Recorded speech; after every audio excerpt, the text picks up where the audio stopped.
चंद्रेश, अब मुझे शक हो रहा है कि तुम और साई दोनों मिलकर कोई ना कोई खिचड़ी पका रहे हो। बहू वो देखो ना, लोग आकर हमारी आम के पेड़ के नीचे छांव में बैठ जाते। ऊपर से मैंने लोगों को देखा है कि वो जमीन पर नीचे गिरे हुए आमों को भी खा लेते, जबकि आपने ही कहा था ना कि वो नीचे का पूरा हिस्सा मेरा है, तो वो आम भी मेरे ही थे ना, है ना बहू? इसलिए मैं पेड़ के नीचे कांटों की बाड़ लगा रहा हूं ताकि कोई आ ना सके। अब अकेले मुझसे नहीं होता, तो इस काम में साई मेरी मदद कर रहे हैं।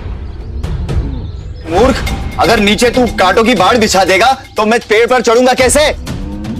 पर चंद्रेश तो अपने हिस्से में बाड़ बिछा रहा है।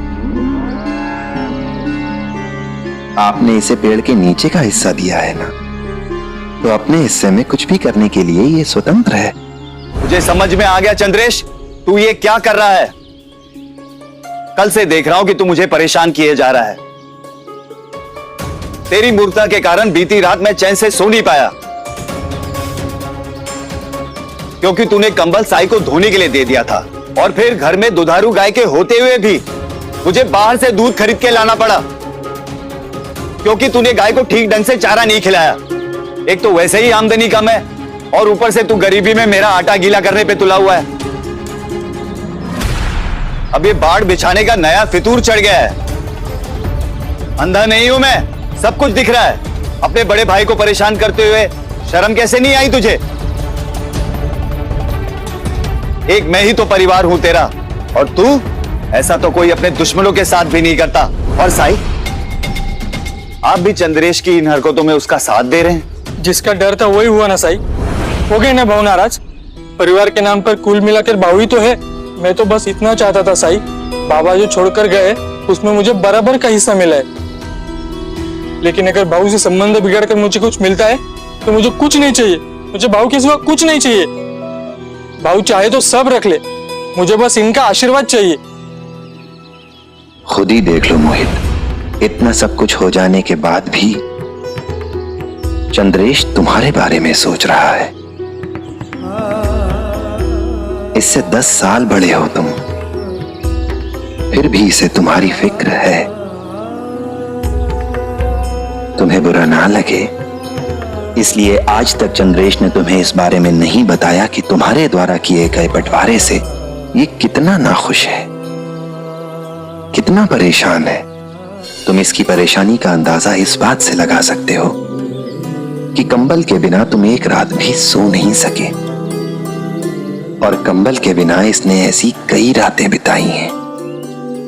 इसने कभी तुम्हें बताया ही नहीं कि गाय के लिए चारा खरीद लेने के बाद इसके पास इतने पैसे रह ही नहीं जाते थे कि ये अपने लिए थोड़ा सा दूध खरीद सके।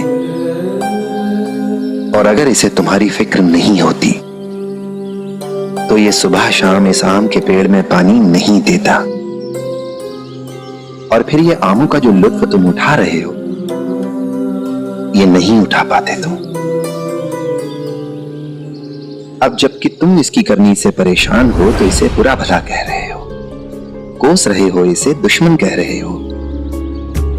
पर देखो अपने छोटे भाई को, जबकि इसे अन्याय का विरोध करना चाहिए, नाइंसाफी के खिलाफ आवाज उठानी चाहिए, तब भी ये अपना सब कुछ तुम्हें दे देना चाहता है, सिर्फ इसलिए कि अपने बड़े भाई का प्यार पा सके, उसका आशीर्वाद पा सके।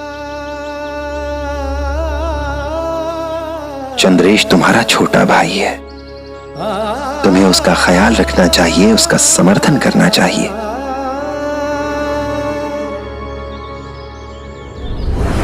मोहित, एक बार सोचो और बताओ, क्या तुम्हारे बाबा की आत्मा ये सोचकर खुश होगी कि तुमने उनकी इच्छा का उपयोग अपने फायदे के लिए किया है? चंद्रेश, मुझे माफ कर देना मेरे भाई। मुझे तुझे समझने में गलती हो गई, मुझे माफ कर दे। साईं, जब बाबा हमें इस दुनिया में अकेला छोड़ के चले गए तो मैं बहुत डर सा गया था। मुझे बहुत गुस्सा भी आया। मुझे ऐसा लगने लगा कि दुनिया में कोई किसी का साथ नहीं देता। इसीलिए मुझे अपने बारे में सोचना चाहिए,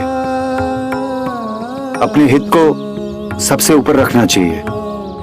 उसके बाद से ही मैं चंद्रेश की उपेक्षा करने लगा और मैं स्वार्थी होता गया, जबकि चंद्रेश ने लाख दुख सहकर भी उफ तक नहीं की। आप बिल्कुल सही कहते हैं साई, चंद्रेश वाकई में बहुत छोटा है, तभी तो ये निश्चल और निस्वार्थी है। अगर बड़ा होता तो शायद मेरे जैसा होता। शुक्रिया साई, मुझे सही राह दिखाने के लिए, मुझे मेरे कर्तव्य का बोध कराने के लिए। मैं तो सिर्फ जरिया हूं, करता तो वो है, सबका मालिक एक।